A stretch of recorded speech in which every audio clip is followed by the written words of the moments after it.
अस्सलाम वालेकुम first year, hope आप सब ठीक और खैरियत से होंगे। अभी 10:14 है और हमारे स्टूडेंट्स 128 हैं और मेरा आज का जो टॉपिक है वो है हमारे पास गेट एंड पोस्चर। ठीक है, ब्रीफ सा टॉपिक है, बहुत लेंदी नहीं है, थोड़ा सा आपको अंडरस्टैंड करके चलना पड़ेगा। और इसकी डिस्क्रिप्शन सिर्फ केएलएम में, स्नेल और बीडी में नहीं है। बीडी मैंने देखी नहीं है मगर मेरी नॉलेज के मुताबिक उसमें नहीं है। और ज़्यादा ये जो है रिलेटेड है सर्जरी पॉइंट ऑफ व्यू से, ठीक है, और मेडिसिन से। मगर चूंकि ये हमारी केएलएम में है तो थोड़ा बहुत हमें इसको ब्रीफली डिस्कस करना पड़ेगा, ठीक है। और बाकी जितना पोर्शन है वो हम जो है उसमें रिवाइज करेंगे, जितना हम लोगों ने प्रीवियस अपने लेक्चर्स में फेमरल ट्रायंगल, अडक्टर केनाल, ठीक है, और फीमर और हिप बोन, ठीक है, इससे रिलेटेड। अभी जो आज का टॉपिक है वो पोस्चर या गेट के अकॉर्डिंग है, ठीक है। उससे रिलेटेड जो भी डिस्क्रिप्शन है वो मैं आपको दिखाती हूँ स्लाइड्स पे, ठीक है। अच्छा जी, कोट ऑफ द डे हमारा है I will walk daily, it will energise my life, ठीक है। ये कुछ डायग्राम्स हैं जो कि मैंने ली हैं और ये गेट से रिलेटेड हैं, ठीक है। मैं आपको बार बार इसीलिए कह रही हूँ कि गेट जो है आपने उसको ब्रीफली थोड़ा सा स्टडी करना है, और ये आपकी केएलएम की बुक में है। और जो है वो पिक्चर से अगर आप उसको अंडरस्टैंड कर लेंगे तो बहुत इजी है। और एमसीक्यू से रिलेटेड देखा जाए तो कोई इतना ये इम्पोर्टेंट नहीं है एज फार एज, मतलब मेरी नॉलेज के मुताबिक। ज़्यादा अगर इसका कुछ रिलेटेड मटेरियल आया या पूछा गया तो वो आपसे एमसीक्यू में पूछा जाएगा, ठीक है।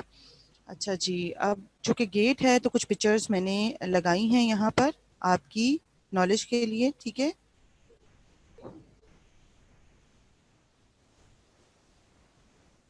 जी। गेट जो है बेसिकली उसको हम डिवाइड करते हैं स्टैंस फेस में and swing face. Stance face जो है वो स्टैंडिंग फेस को कहते हैं विच इज 60%, और स्विंग फेस जो है वो चलने को कहते हैं जो कि 40% है, ठीक है। अब आप लोगों ने जो है मैंने इसलिए आपको लेक्चर स्टार्ट होने से पहले ही मैंने आपको इसके बारे में रिव्यू दे दिया है कि इसको हम जो है वो ब्रीफली डिस्कस करेंगे। ये आपकी केएलएम की बुक में है, ठीक है। आप जो है उसको रीड कर लें और डायग्राम से आप उसको जो है वो देखना शुरू करेंगे तो आपकी अंडरस्टैंडिंग में काफ़ी हेल्प आउट हो जाएगा। आज जो है वो पहले तो मैं इसको ब्रीफली डिस्कस करने के बाद जो है रिवाइज कराऊंगी, क्योंकि आज हमारी रिवीजन थी टॉपिक्स की। तो आप मुझे पहले बता दीजिएगा कि आप लोगों ने बोन्स करनी है या जो हमारा प्रीवियस लेक्चर था जिसमें हम लोगों ने फेमरल ट्रायंगल एडक्टर कैनाल किया है, क्योंकि हमारे पास दो लेक्चर हैं, आज का है और मेरे पास फ्राइडे का है जिसमें मैं रिवाइज कराऊंगी। चूंकि आज का टॉपिक ब्रीफ सा है तो उसको मैं पहले थोड़ा सा आपको डिफाइन कर दूं, उसके बाद हम अपने रिविजन के टॉपिक पे चलेंगे, ठीक है। जो कि हमारे पास गेट या जिसको हम पॉस्चर कहते हैं, ठीक है, उसको मैंने आपको बताया है कि उसमें उसको डिवाइड करते हैं हम गेट को दो फेसेस में। One is stance face, the other is swing face. Stance face जो होती है वो स्टैंडिंग फेस होती है, ठीक है, जो कि 60% जो है उसका है। और जो स्विंग फेस है वो जो है 40% जो है उसका परसेंटेज है, ठीक है। उसके अलावा आप देख सकते हैं इनिशियल कांटेक्ट हील स्ट्राइक करती है, फिर लोडिंग रिस्पॉन्स है। लोडिंग रिस्पॉन्स में कैसे जो है ना फुट फ्लैट होता है, फिर मिड स्टैंस है जिसमें आप देख रहे हैं, फिर आपको ये सारी की सारी फिगर जो है ना उससे याद हो जाएगा। फिर टर्मिनल स्टैंस है, हील ऑफ हो जाता है। प्री प्री स्विंग है, ठीक है, उसमें टो ऑफ है, पहले हील ऑफ थी फिर टो ऑफ है, ठीक है। इनिशियल स्विंग, फिर मिड स्विंग है जिसमें मिड स्विंग की पोजीशन आपको नजर आ रही है चलते हुए, फिर टर्मिनल स्विंग है, ठीक है, जिसमें हील स्ट्राइक कर रहा है। ये कुछ चीजें हैं जो कि आपको इस डायग्राम से जो ही अंडरस्टैंड हो जाएंगी, ठीक है। मगर बेसिकली जो गेट टर्म्स है ना उसमें और हमारे पास बेसिकली आपको ये याद होना चाहिए कि गेट की साइकिल में स्टैंस फेस है और स्विंग फेस है, ठीक है। आगे मूव करते हैं। ये एक और डायग्राम है जिसमें आप देख सकते हैं कि वही जो मैंने आपको बताया है कि गेट की साइकिल जो है, the gate cycle is divided basically into two faces. The one is stance phase which is 60% of the cycle and the other is swing phase which is 40% of the cycle. ठीक है, sorry वो अच्छा अच्छा जी. अब stance phase जो 60% है gait cycle का, उसमें हील स्ट्राइक करेगी. ठीक है, जैसे आपको डायग्राम में नजर आ रहा है. उसके बाद फुट फ्लैट हो जाएगा. आपने एक जो है ना उस पर पहले फोकस रखें कि हील वाली जो है ना, टोस की बात नहीं कर रहे. जो आपको फर्स्ट आप देख रहे हैं पिक्चर में, ठीक है, लोअर लिम्ब की जिसमें हील स्ट्राइक होते हुए नजर आ रही है. ठीक है, उसके बाद दूसरी वाली आप देख रहे हैं जिसमें फुट फ्लैट है. ठीक है, फिर आप थर्ड वन देख रहे हैं जिसमें मिड स्टैंस है. मिड स्टैंस आप देख रहे हैं कि फुट फ्लैट ही है. ठीक है, और जो है उसके बाद पुश ऑफ देख रहे हैं आप. ठीक है, फ्लैट के बाद जो है पुश ऑफ होना स्टार्ट हो गया, यानी कि वो जो हमारा फ्लैट था ना वो टोज पे आ गया है, और जो पीछे वाला जो हमारा फुट था ना, अब वो हील को स्ट्राइक करेगा. ठीक है, अब ये स्विंग फेज जो कि 40% ऑफ द गेट साइकिल है, वो आप देख सकते हैं उसमें एक्सेलरेशन एंड डिसेलरेशन है. उसमें मिड स्विंग आपको नजर आ रही है. ठीक है, अब गेट एनालिसिस में study of human locomotion, walking and running. ठीक है, गेट एनालिसिस में आपने ह्यूमन की लोकोमोशन, आपने उसकी जो है वॉकिंग को जो है ना स्टडी करना है. बेसिकली उसमें वॉकिंग एंड रनिंग है. Walking is a series of gait cycle. ठीक है, a single gait cycle is known as stride. ठीक है, a single gait cycle is known as stride. अच्छा जी, ये सारी डायग्राम्स आपकी बुक से रिलेटेड नहीं, कुछ मैंने जो है वो जो है नेट से लिए आपकी आसानी के लिए. ठीक है, इसको जो है डिटेल में स्टडी करना चाहते हैं तो आप बेशक नेट खोल के स्टडी कर लें, क्योंकि इतना बहुत ज़्यादा जो है वो इस लेवल पे इतना इम्पोर्टेंट नहीं है, मगर एमसीक्यू रिलेटेड कोई चीज़ आपकी बेटा मिस ना हो. ठीक है, कुछ ऐसी चीज़ें आ जाएं जिसमें आपसे पूछा जाए स्टैंस फेज जो है उसकी परसेंटेज साइकिल में कितनी है, और स्विंग फेज क्या है, और कैसे हील स्ट्राइक करती है, तो इतना थोड़ा बहुत इसका नॉलेज आपको होना चाहिए. ठीक है, स्टैंस फेज वही हो गया, कॉन्टैक्ट होगा, मिड स्टैंस होगा, push off, balance assist, early swing, late swing. ठीक है, अब आप देख सकते हैं फेसेस ऑफ वॉकिंग, वही जो मैंने आपको पहले बताया कि पहले हील स्ट्राइक करेगी, फिर फ्लैट फुट हो जाएगा. ठीक है, फिर लेट फ्लैट फुट होगा जिसको अर्ली हील राइज कहते हैं, फिर टो ऑफ हो जाएगा. ठीक है, एक स्टैंस फेस है, the other one is swing face. ठीक है, अब डेफिनेशन ऑफ गेट. अब गेट की बेसिकली डेफिनेशन क्या है? सबसे पहले तो आप लोगों को गेट की डेफिनेशन का पता होना चाहिए. ठीक है, a person, manner of walking और मूविंग ऑन फुट. ठीक है, a person manner of walking or moving on foot is called gait, or it's a sequence of foot movement. ठीक है, अगर आपसे कोई भी गेट की डेफिनेशन एक्सटर्नल पूछ लेता है, वैसे यूजुअली तो कोई पूछता नहीं है इस लेवल पे, और बाकी आपकी काफ़ी चीज़ें और इम्पॉर्टेंट हैं, मगर जैसे मैं आपको बार बार कह रही हूँ कि कोई टॉपिक हमारा मिस ना हो, इसलिए हम हर चीज़ को मेन फोकस करके चलेंगे. ठीक है, definition of gait, a person manner of walking or moving on foot is called gait, or it's a sequence of foot movements. Okay, as I told you before, phases of gait are usually of two type. One is stance phase, the other is swing phase. ठीक है, अब each gait cycle has two phases, जो कि मैंने आपको बताया है कि एक stance phase है और एक swing phase है. ठीक है, अब इसको हम दोबारा से स्टैंस फेज को उन बच्चों के लिए स्टडी कर लेते हैं जो कि पीछे रह गए या उन्होंने लेट ज्वाइन किया. ठीक है, stance phase, the phase during which the foot remain in contact with the ground. Stance phase वो फेज होती है जिसमें आपका पैर जो है वो कांटेक्ट रहता है ग्राउंड के साथ. ठीक है, और स्विंग फेज वो फेज होती है जिसमें आपका फुट जो है is not in contact with the ground. Okay, जिसमें एक स्टैंस फेज जो कि आपको पहले ही लफ्ज से ही पता चल रहा है कि एक स्टैटिक पोजीशन है जिसमें फुट जो है वो ग्राउंड के साथ चिपका रहेगा, और जो स्विंग है उसमें उसका जो फुट का कांटेक्ट ग्राउंड के साथ नहीं है. ठीक है, इसको मैं दोबारा से रिपीट करती हूँ. Phases of gait, each gait cycle has main two phases. One is stance phase, the other is swing phase. Stance phase, the phase during which the foot remain in contact with the ground. जिसमें आपका पाँव जो है वो ground के साथ contact में रहेगा। द स्विंग फेस, इसमें the face during which the foot is not in contact with the ground, इसमें आपका पाँव का कांटेक्ट जो है वो ग्राउंड के साथ नहीं रहेगा। ठीक है। What is normal walking gait? अब नॉर्मल वॉकिंग गेट क्या होती है? During the normal gait cycle, approximately 60% of the time is spent in stance. अब जो normal walking gait होती है ना, उसमें 60% या 60% जो टाइम है वो स्पेंड करते हैं स्टैंस में, ठीक है, और 40% जो है ना वो स्विंग में होता है। यानी कि इस तरह जो है वो 60 एंड 40 का रेशियो निकाला गया है कि जब नॉर्मल गेट साइकिल है उसमें 60% टाइम हम स्पेंड करते हैं स्टैंडिंग पोजीशन में और 40% जो है ना वो चलने में। The exact duration of these interval varies with the walking speed. अब ये ड्यूरेशन जो है ना, एक एग्जैक्ट जो ड्यूरेशन है इनके इंटरवल का वो वेरी करता है वॉकिंग स्पीड पे भी, और दूसरा जो है ना वो इंडिविजुअल डिफरेंस अमंग इंडिविजुअल के ऊपर भी जो है ना वेरी कर जाता है। The lower limb function primarily in standing and walking. ठीक है, ये वही डायग्राम जो मैंने आपको पहले दिखाई हैं, ठीक है, जिसमें मैंने आपको बताया है कि हील स्ट्राइक करेगी, ठीक है, इनिशियल कांटेक्ट के साथ, देन लोडिंग रिस्पांस। ठीक है, ए वाली पिक्चर में आप देख सकते हैं कि हील स्ट्राइक कर रही है। ठीक है, फर्स्ट वाला जो फुट है उसमें हील स्ट्राइक करिए, इनिशियल कांटेक्ट हो रहा है, यानी कि फुट का कांटेक्ट ग्राउंड के साथ हो रहा है। ठीक है, और ये हमारी कौन सी फेस है? स्टैंस फेस है, जो कि हमारी स्टैटिक फेस है, जिसका कांटेक्ट होता है फ्लोर के साथ, ग्राउंड के साथ।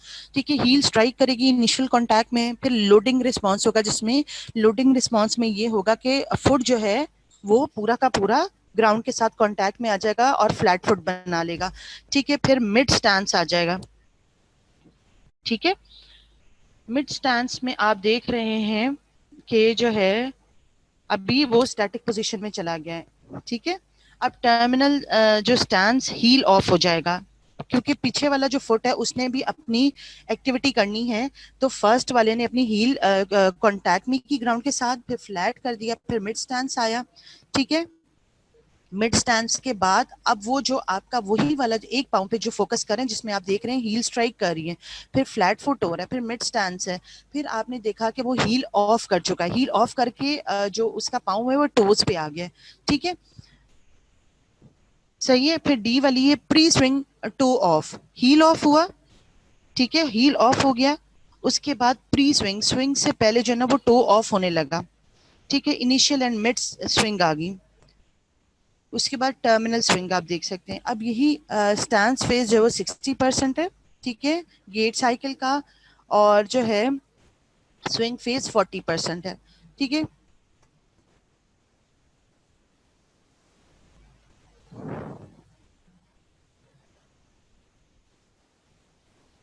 ये हमारा आज का टॉपिक था। ठीक है, अब muscle action during gait cycle, अब आप इस टेबल को देख सकते हैं, आपकी केएलएम में बना हुआ है। ठीक है, उसमें आप हेल्प ले सकते हैं कि स्टैंस फेस में फेस ऑफ गेट जो हील स्ट्राइक करेगी, इनिशियल कांटेक्ट, मैकेनिकल गोल्स जो है ना लोअर 4 फुट टू ग्राउंड है, आगे जो है ना वो आप सारी डिस्क्रिप्शन पढ़ते जाएं। एक्टिव मसल ग्रुप में एंकल डॉर्सीफ्लेक्स हो रहे हैं। ठीक है, और जो है हमारे पास मसल कौन सा? Tibialis anterior. Continue deceleration reverse forward swing, hip extensor है ग्लूटियस मैक्सिमस। ठीक है, फिर preserve longitudinal arch of foot, intrinsic muscle of foot, ठीक है, फ्लेक्सर डिजिटोरम ब्रेविस और long tendon of foot tibialis interior. ये सारे के सारे इसको जो है वो हेल्प करें। और यहाँ आप देख सकते हैं कि ये मसल्स जो है ऊपर वाले टेबल में, ये ग्लूटियस मैक्सिमस, टिबियालिस इंटीरियर, और ये आप सारे देख सकते हैं। ठीक है, फिर loading response flat foot, loading response flat foot जो है उसमें डिसेलरेट मास लोड डॉर्सीफ्लेक्शन हो रही है, नी एक्सटेंसर में एंकल प्लांटर फ्लेक्सर्स हैं, क्वाड्रिसेप्स में ट्राइसेप्स हैं, सोलियस एंड गैस्ट्रोक्नीमियस जो कि posterior compartment of the leg के मसल्स हैं। फिर स्टेबलाइज करता है पेल्विस को, हिप एबडक्टर्स जिसमें gluteus medius and minimus tensor facial आता है। ठीक है, उसके बाद preserve longitudinal arch of foot, ये आर्चेस ऑफ फुट हैं जो कि आप आगे जो है ना फुट में पढ़ेंगे आर्चेस, तो और आपको चीजें डिटेल में क्लियर होती चली जाएंगी। उसमें इंट्रिंसिक मसल ऑफ फुट है जिसमें फ्लेक्सर डिजिटोरम ब्रेविस है, और लॉन्ग टेंडन ऑफ फुट जिसमें tibialis posterior long flexor of digits है।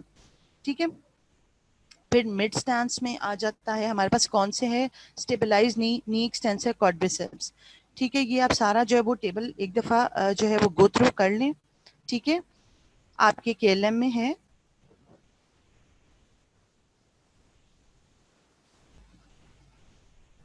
और ये आपके लिए नसीहत है। नसीहत वो सच्ची बात है जिसे हम कभी और से नहीं सुनते, और खुशामद एक बदतरीन धोखा है जिसे हम पूरी तवज्जो से सुनते हैं। ठीक है, नसीहत जो है उसको गौर से सुनना चाहिए। ठीक है, और बेहतर है कि अभी जो है वो आप चीज़ों पे फोकस करें। ठीक है, और पढ़ना शुरू करें। और अब हमारा ये टॉपिक यहीं पर जो है वो ख़त्म होता है, जो कि मैंने आपको पहले बताया, थोड़ा ब्रीफ था। ठीक है, अब हमारा जो है वो, चूँकि आज का टॉपिक था वो रिविजन है ऑफ लोअर लिम्ब सब स्टेजेस की। अब सबसे पहले तो आज हम रिवाइज कर लेते हैं हम अपना जो प्रीवियस था, जिसमें फेमरल ट्रायंगल है और अडक्टर कैनाल है। और किसी को बोन से रिलेटेड कोई प्रॉब्लम हो तो इंशाल्लाह वो फ्राइडे को हम जो है वो डिस्कस कर लेंगे। ठीक है, आई होप यहाँ तक आपकी अंडरस्टैंडिंग हो गई हो और कोई डिफिकल्टी नहीं हुई होगी। ठीक है, मज़र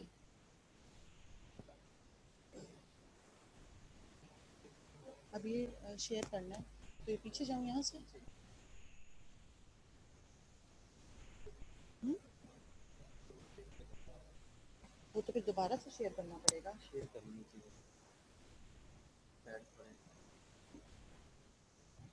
बस ये अब करना है शेयर।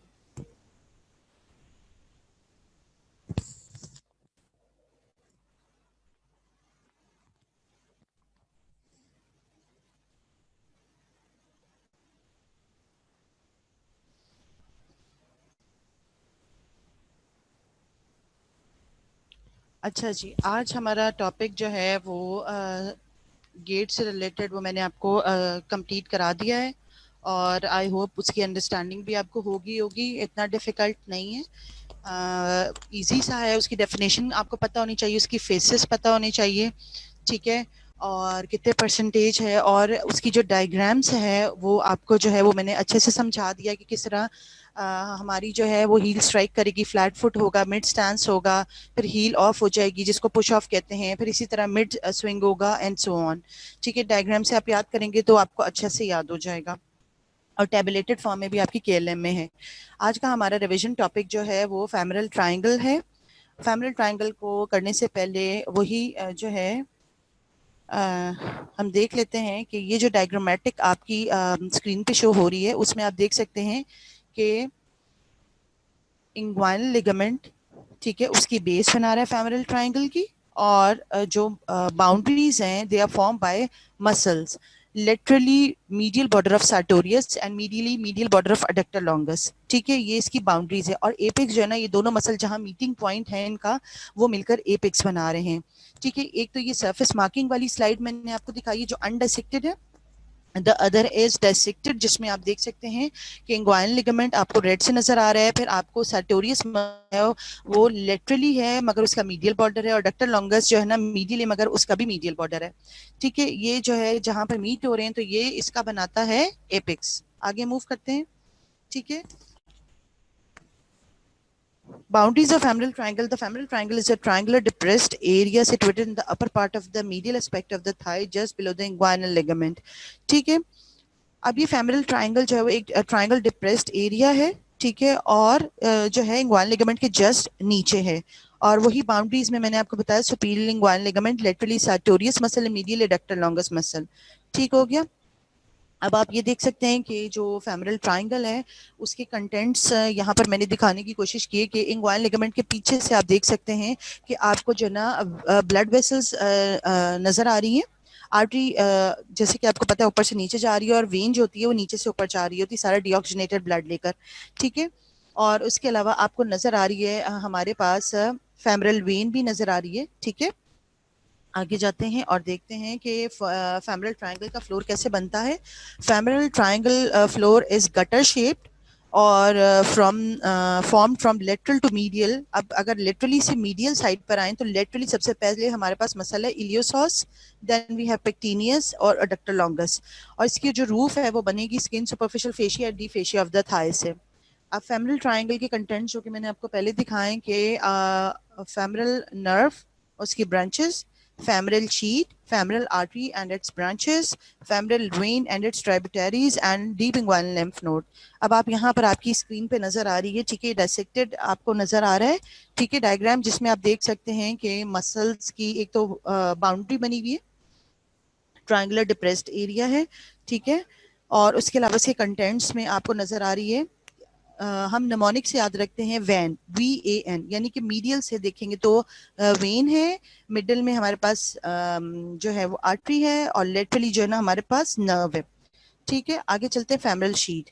फेमरल शीट वही जो एब्डोमेन से प्रोट्रूजन हो रही है फेशियाज की, एंटीरियरली जो है वो फेशिया ट्रांसवर्सैलिस है, और पीछे से जो है फेशिया इलियाका है, ये दोनों डाउनवर्ड प्रोट्रूड करेंगे इंग्वाइनल लिगामेंट के पीछे से और फेमरल शीट बनाएंगे, ठीक है। फेमरल शीट जो है वो डिवाइड हो जाता है इनटू फेमरल कंपार्टमेंट्स में। फेमरल शीट जो फेमरल कंपार्टमेंट्स बनाती हैं, जो सबसे मीडियल है उसमें फेमरल कैनाल बनेगा, इंटरमीडिएट में जो है फेमरल वेन होगी, और लेटरल साइड पे फेमरल आर्टरी होगी, और जो नर्व है वो आउटसाइड द फेमरल शीट होगी, ठीक है। The femoral sheath is a downward protrusion to the thigh of the facial envelope lining the abdominal wall. ठीक है, its anterior wall is continuous above with the fascia transversalis and its posterior wall with the fascia iliaca, जो कि मैंने आपको पहले ही बता दी है। अगर आप ये देख सकते हैं तो अब आप यहाँ पर देख सकते हैं कि fascia iliaca posteriorly, ठीक है, और फेशिया जो ट्रांसवर्सैलिस है इंटीरियरली बनकर ये दोनों फेमरल शीट बना रहे होते हैं, और ये सारे के सारे फेमरल शीट के कंटेंट्स भी आपको यहाँ इस डायग्राम में नजर आ रहे हैं, ठीक है। आगे मूव करते हैं, यहाँ वाली डायग्राम भी आप देख सकते हैं, जो ये ग्रीन वाली है, ठीक है, ये फेमरल शीट है, और यहाँ पर आप देख सकते हैं कि इसमें जो मीडियल साइड पर है वो फेमरल कैनाल है और उसका रिंग है, और सेंटर में जो इंटरमीडिएट कंपार्टमेंट है उसमें वेन है, और लेटरल साइड पे आपकी फेमरल आर्टरी है, ठीक है। और अगर आप इसका फ्लोर देखना चाहें तो ये मसल में सॉस देख सकते हैं और इलियाकस देख सकते हैं आप, ठीक हो गया। आगे मूव करते हैं। The sheet surround the femoral vessels and lymphatic for about 1 inch below the inguinal ligament. Compartment of femoral sheet, femoral artery as it enters the thigh beneath the inguinal ligament occupies the lateral compartment of the sheet. अभी आपको मैंने दोबारा से revise कराया। The femoral vein as it leaves the thigh, it lies on its medial side and is separated from it by a fibrous septum. अब ये आपस में आर्टरीज और वेन सेपरेट होंगे बाय फाइब्रस सेप्टम, यानी कि इनमें भी एक फाइब्रस सेप्टा है जो कि आर्टरीज और वेन को अलग-अलग रखेगा, और इस तरह फेमरल वेन जो है ना ऑक्यूपाई करेगा इंटरमीडिएट कंपार्टमेंट को। The lymph vessel as they leave the thigh are separated from the vein by a fibrous septum, वही कि लिम्फ वेसल जो है वो भी थाई से जो है वो लीव करके ऊपर साइड पे जाएगा, और ये भी सेपरेट है वेन से, वही फाइब्रस सेप्टम के through, and occupy the most medial compartment, ठीक है। फेमरल कैनाल, ये फेमरल कैनाल आपको नजर आ रहा है, ठीक है, जिसमें लिम्फेटिक्स है, ठीक है, और इसकी बेस को ना, इस फेमरल कैनाल की बेस को हम फेमरल रिंग कहते हैं। अब आप इस डायग्राम में देख सकते हैं, ठीक है, फेमरल शीट है और मोर मीडियली जो है वो आपका फेमरल कैनाल है, ठीक है, और उसकी जो बेस है उसको हम फेमरल रिंग कहते हैं, और इसमें क्या पड़ा हुआ है, लिम्फेटिक्स और लिम्फ नोड है। अच्छा जी,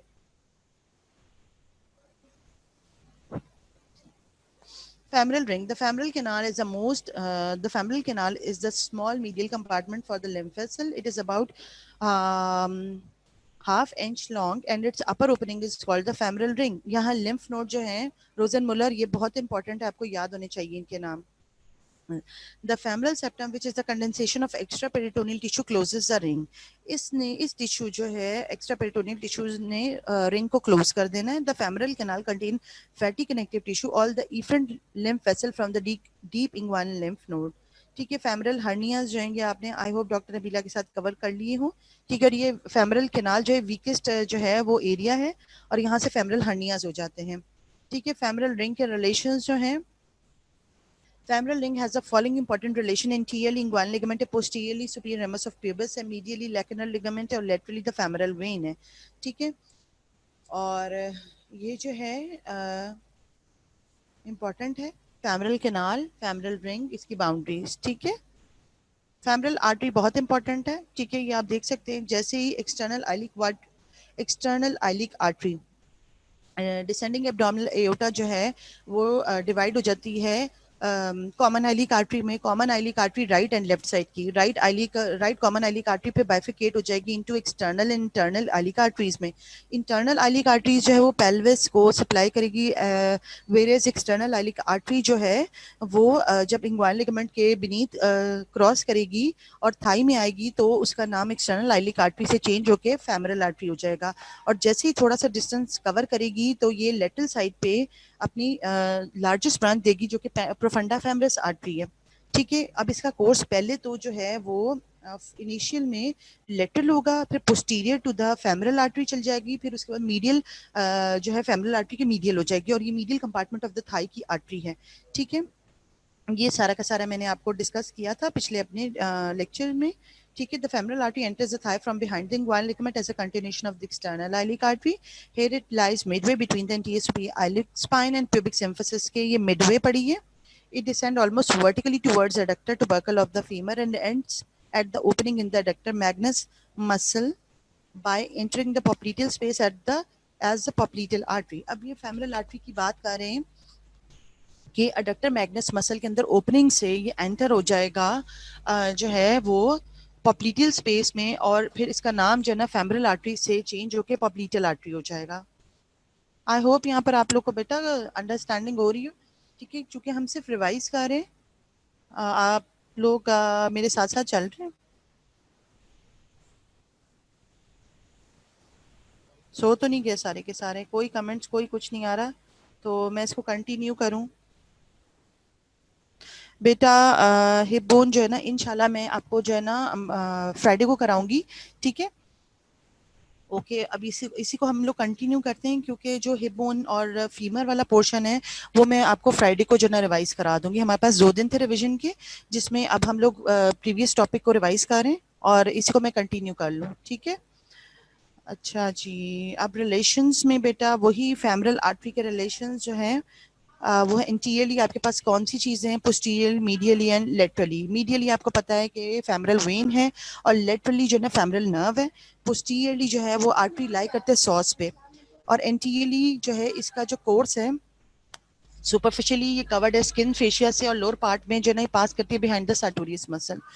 ठीक है, ब्रांचेस इसकी बहुत इंपॉर्टेंट है, आपको याद होनी चाहिए। Superficial circumflex iliac artery, superficial epigastric artery, superficial external pudendal artery, deep external pudendal artery, profunda femoris artery is the largest and important branch that arises from the lateral side of the femoral artery about 1.5 inches below the inguinal ligament। ठीक है, ये बहुत important है, और इसके अलावा बाकी भी जो ब्रांचेस है ये फेमरल आर्टरी की वो बहुत इंपॉर्टेंट है, आपको टिप्स पे होनी चाहिए। ठीक है, क्योंकि इसको जो है ना ये शॉर्ट ऐसी क्यों भी लिखने को आता है। ठीक है, उसके बाद वही बताया है कि जैसे मैंने आपको पहले बता दिया है कि it passes medially behind the femoral vessel and enter the medial fascial compartment of thigh profunda femoris artery. It end by becoming the 4th perforating artery. उसके बाद ये अपने आप को डिवाइड करेगी 4 परफोरेटिंग आर्टरीज में, प्रोफंडा फेमरस आर्टरी। ठीक है, एट इट्स ओरिजिन, अब प्रोफंडा फेमरस आर्टरी अपनी ओरिजिन पे ये देती है एक medial and lateral femoral circumflex arteries, और बाकी ये 4th अपनी परफोरेटिंग आर्टरीज देती है प्रोफंडा फेमरस। ठीक है, ये आप देख सकते हैं अपनी ये स्क्रीन पे के external iliac artery, then we have femoral artery, और उसके 1.5 इंच के नीचे प्रोफंडा फेमरस बनती है, और वो अपनी ओरिजिन के फौरन बाद लेटरल फेमरल सर्कमफ्लेक्स और मीडियल फेमरल सर्कमफ्लेक्स दे देती है। ठीक है, उसके बाद ये क्या करती है, प्रोफंडा फेमरस पहले लेटरल होती है, उसके बाद इसके बिहाइंड चली जाती है फेमरल आर्टरी के, उसके बाद ये मीडियल साइड पे चली जाती है। ठीक है, और मीडियल साइड की आर्टरी है, और अपने आप को एंड अप करेगी 4 परफोरेटिंग आर्टरीज में। ठीक हो गया, आगे चलते हैं। अब जो फेमरल आर्टरीज की और ब्रांच है जो कि हमारी रह गई थी, descending genicular arteries, small branch that arise from the femoral artery near its termination. यानी टर्मिनेशन से पहले पहले descending genicular artery small branch भी फेमरल आर्टरी दे देगी, और ये सप्लाई करेगी नी जॉइंट को। ओके, अब clinical note, femoral artery catheterisation बहुत इंपॉर्टेंट है, आई होप ये भी आपने कर लिया डॉक्टर नबीला के साथ। Femoral vein enters the thigh by passing through the opening in the adductor magnus. जिस तरह फेमरल आर्टरी ने पास किया था डक्टर मैग्नस की ओपनिंग से, इस तरह फेमरल वेन भी पास करेगा। ठीक है, थाई में एंटर होगा, जब वो पास करके आएगा डक्टर मैग्नस की ओपनिंग से अपसाइड। ठीक है, ऐसा कॉन्टिन्यूशन ऑफ द पॉप्लिटल आर्टरी। जैसे कि आपको पता है कि वेन्स का जो रास्ता है वो नीचे से ऊपर जा रहा होता है, तो चूंकि हमारी फेमरल वेन कैसे इसकी फॉर्मेशन होगी कि पॉप्लिटियल वेन जो है जैसे ही अडक्टर मैग्नस से पास करेगी उसकी ओपनिंग से, तो इसका नाम पॉप्लिटियल वेन से फेमरल वेन हो जाएगा और वो एंटर हो जाएगी थाई में। इसका कोर्स वही है, it ascend through the thigh lying at first on the lateral side of the artery.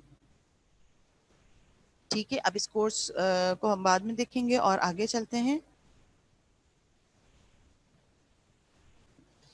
ये आप देख सकते हैं कि मोर मीडियल जो पड़ी है वो वेन पड़ी है, ठीक है, फेमरल वेन है। आगे चलते हैं ट्राइब्यूटरीज में।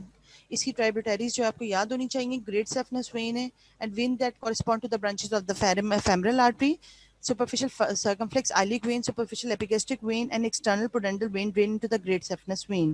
ठीक है बेटा, यहाँ जो मैंने एक बात आपसे कर दी है वो थोड़ी सी वो उसको आप थोड़ा सा क्लियर कर लें। मैंने ये कहा आपको कि ये वाली जो है ना वो वेन के बारे में था, फेमरल वेन के बारे में। ठीक है, इसका जो कोर्स था ना वो जो मैंने आपको प्रोफंडा फेमरस का बताया था वो सॉरी वो फेमरल वेन का था। ठीक है, इसको क्लियर कर लो।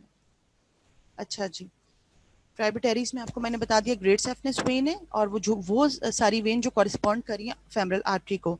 उसके अलावा जो है हम आगे चलते हैं, उसके क्लिनिकल नोड में फेमरल वेन कैथेटराइजेशन बहुत इंपॉर्टेंट है, ये भी आपने डॉक्टर नबीला के साथ किया होगा। फिर लिम्फ नोड बेटा थाई के बहुत इंपॉर्टेंट है, प्लीज इसको जो है ना डिटेल स्टडी कर लीजिएगा, इसको मत छोड़िएगा। इसके जो नाम है वो मैंने आपको लास्ट लेक्चर में भी रोजन मुलर और क्रॉकेट बताए थे, इसको प्लीज जो है वो याद कर लेंगे, आपके एमसीक्यू रिलेटेड बहुत इंपॉर्टेंट है। ठीक है, lymphatic drainage of the lower limb बहुत इंपॉर्टेंट है। फेमरल नर्व है, एक ही नर्व है, इसका रूट वैल्यू पता होना चाहिए, L2 L3 L4 है। It emerged from the lateral border of the psoas muscle within the abdomen and passed downward in the interval between the psoas and iliacus के दरमियान से गुजरेगी ये nerve. It line behind the fascia iliaca के पीछे and enter the thigh lateral to the femoral artery and the femoral sheath की सारा का सारा इसका कोर्स है।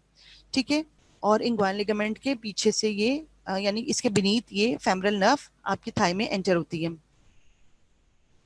और तकरीबन 1.5 इंचेस बिलो द इंग्वाइन लिगामेंट ये डिवाइड हो जाती है इंटीरियर पोस्टीरियर डिवीजन में।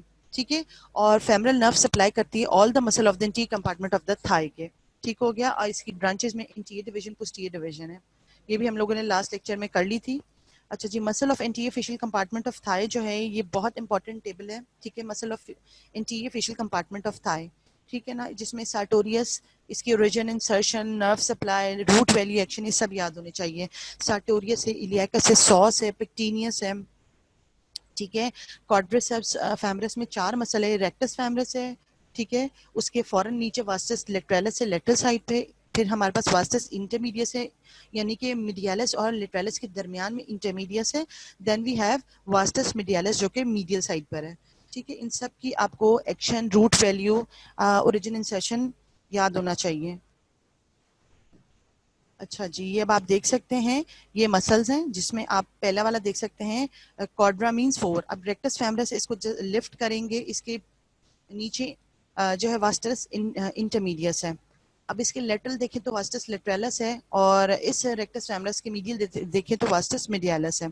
ठीक है, आगे चलते हैं तो ये नर्व सारी की सारी मैंने, ये फेमरल नर्व है, ऑब्टरेटर नर्व है, इसकी रूट वैल्यूज आप देख सकते हैं, इसकी सप्लाई देख सकते हैं किस तरह इंग्वाइन लिगामेंट के बीनीथ जो है वो सप्लाई करिए मसल्स को,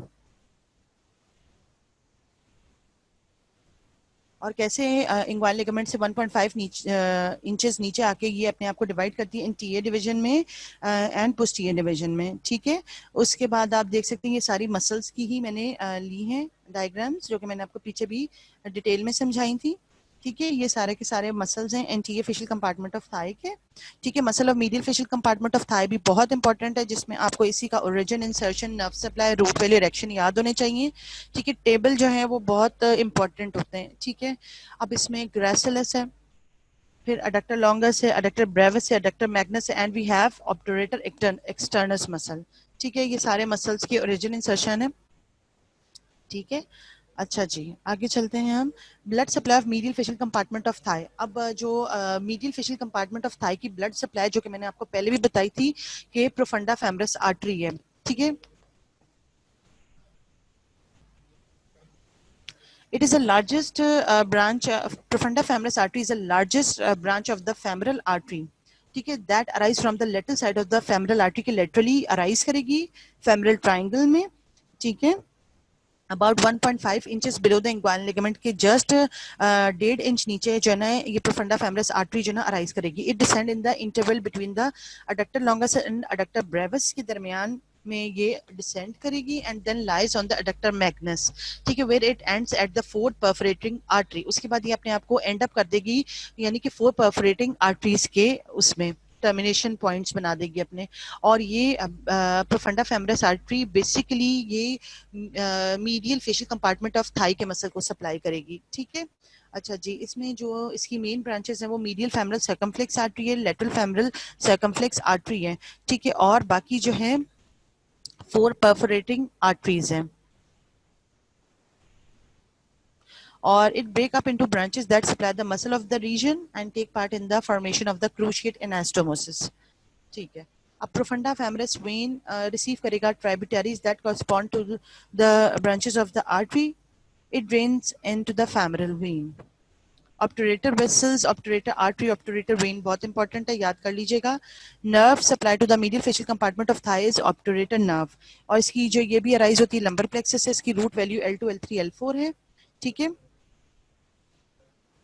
और जो है it emerge on the medial border of the psoas muscle within the abdomen, it run forward on the lateral wall of the pelvis to reach the upper part of the obturator foramen तक की जाएगी, ठीक है, और ये divide हो जाएगी interior posterior division में। ये एडक्टर केनाल, एडक्टर केनाल जो है इस एडक्टर केनाल का जो other name of adductor canal is subsartorial और हंटर्स केनाल, ठीक है। The adductor canal is an intermuscular cleft or space situated on the medial aspect of the middle third of the thigh, ठीक है।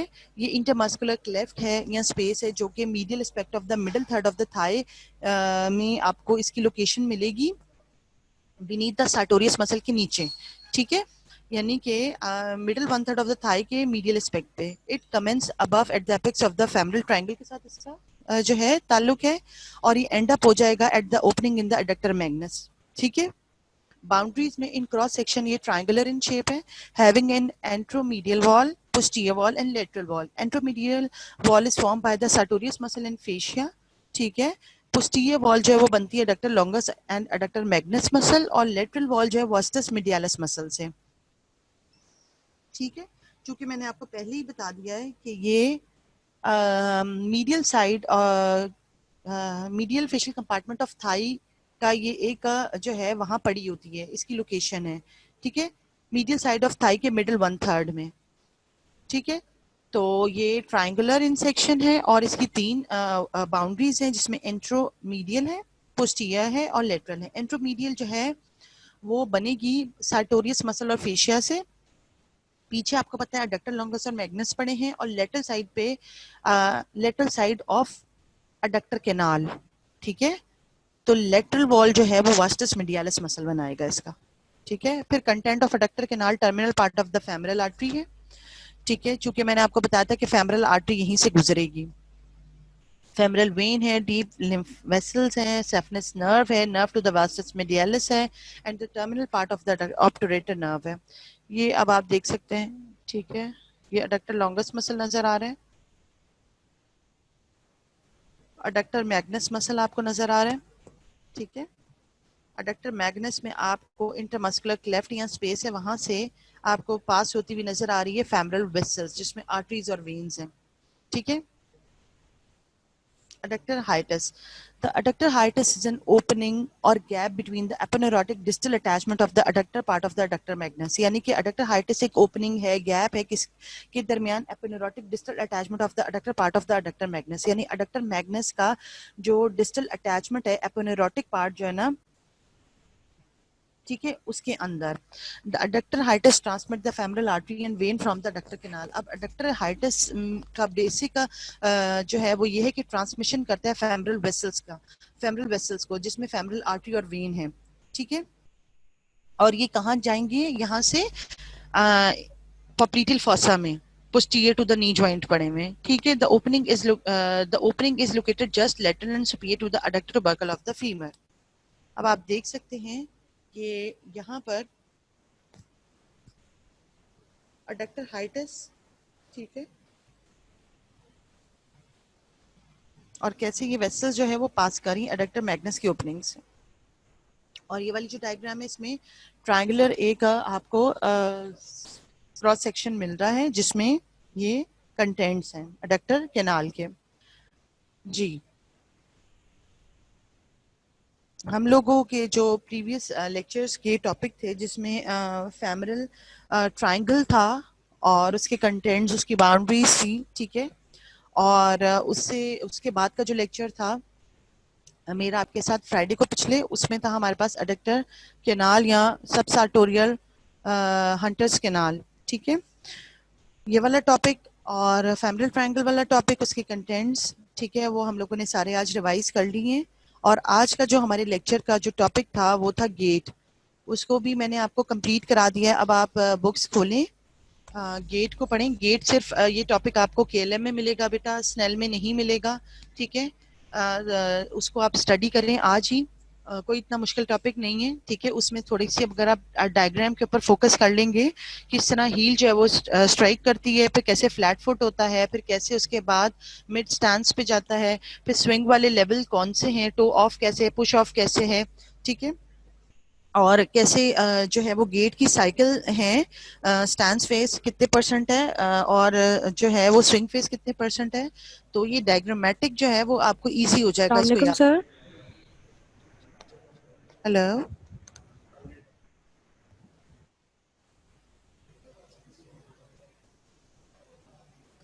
जी, तो आज का हमारा टॉपिक जो है वो गेट से रिलेटेड और रिवीजन से रिलेटेड कंप्लीट है, ठीक है। तो इंशाल्लाह हमारा जो नेक्स्ट आपके साथ मेरा लेक्चर होगा विच इज़ ऑन फ्राइडे, तो उसमें मैं आपको हिप बोन और फीमर वो दोनों जो है वो करवा दूंगी। आई होप यहाँ तक बेटा कोई आपको प्रॉब्लम नहीं होगी, क्योंकि काफ़ी इजी टॉपिक्स हैं, मुश्किल कोई भी नहीं है। तो साथ साथ पढ़ना शुरू कर दें ताकि आप लोग के लिए ईजी हो जाए। और जो जितने भी क्लिनिकल्स थे वो आपको डॉक्टर नबीला ने करवाए होंगे, ठीक है। यहाँ बेटा आपकी कोई कोई मुश्किल लगी हो ये फेमरल ट्रायंगल में या डक्टर केनाल में, ठीक है, जो लिम्फ नोड्स है ना, लिम्फेटिक ड्रेनेज, ठीक है, वो प्लीज उसके जो लिम्फ नोड के नाम है वो याद कर लें आप, ठीक है। आई होप आपके जो है वो अच्छे टाइम गुजर रहा हो स्टडीज में।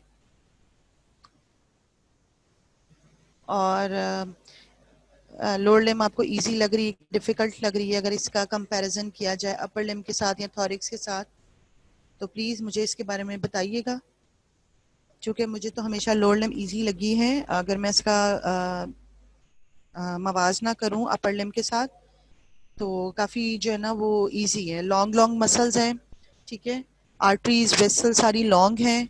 उस तरह जो है जैसे अपर लिम में छोटी छोटी थी, उसके बाद फौरन ही नाम चेंज हो जाता था, ठीक है, उस तरह नहीं है।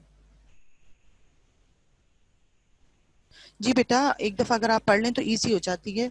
और आपके पास अभी इतना मैक्सिमम टाइम है कि अगर आप नेट से ही काफ़ी चीज़ों को एक्सप्लोर करें, देखें, तो आपको डायग्रामेटिक चीज़ें बहुत जो है ना वो क्लियर हो जाती हैं, ठीक है।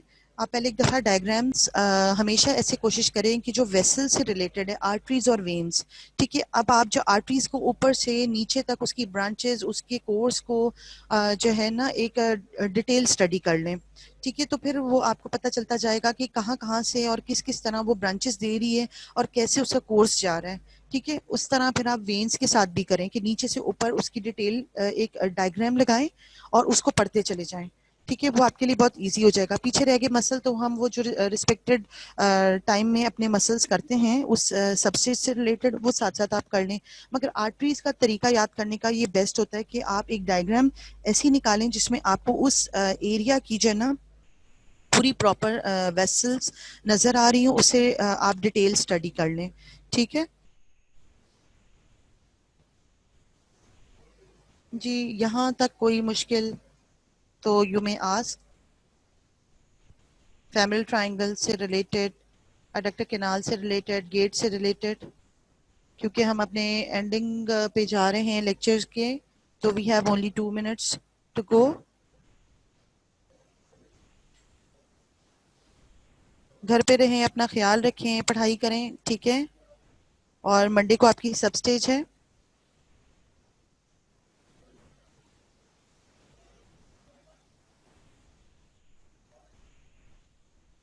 मामून बहुत देर से आए हो आप, कि आज गायब हो सब? बेटा ड्राइंग आपको जो है वो डॉक्टर नबीला ने नहीं बताई अपने लेक्चर में?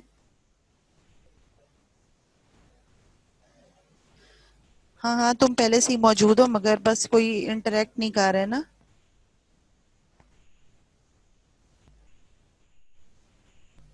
किस चीज का नहीं पता बेटा आपको मामून? डायग्राम्स का? वो आप अपने बीआर या किसी से पूछ लें, या डॉक्टर नबीला के जो है ना व्हाट्सएप पे मैसेज करके पूछ लें, क्योंकि डायग्राम्स आपने उन्हीं की वॉल पे सेंड करनी है, वही आपको बताती हैं। ठीक है?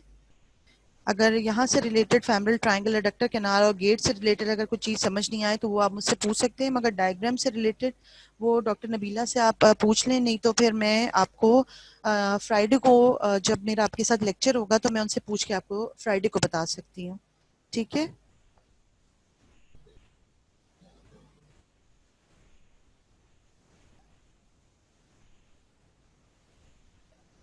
हसीब क्या लिखा आईबी में मामून? ओके। हसीब अगर आपको पता है या किसी को पता है तो प्लीज आपका जो अपना ग्रुप होगा व्हाट्सएप उस पे प्लीज आपस में एक दूसरे को शेयर कर दें कि कौन कौन सी डायग्राम्स आपने बनानी है first stage of upper, first stage of lower limb से related. Otherwise I will tell you on जो हमारा अपकमिंग लेक्चर होगा, रिवीजन लेक्चर फ्राइडे को, मैं उसमें आपको बता सकती हूँ। ठीक है? Okay Haseeb, thank you so much, आप बता देंगे तो अच्छी बात है। ठीक है? ठीक है बेटा, हमारा टाइम जो है वो ख़त्म हो रहा है। अपना ख्याल रखिएगा, टेक केयर, अल्लाह हाफिज़।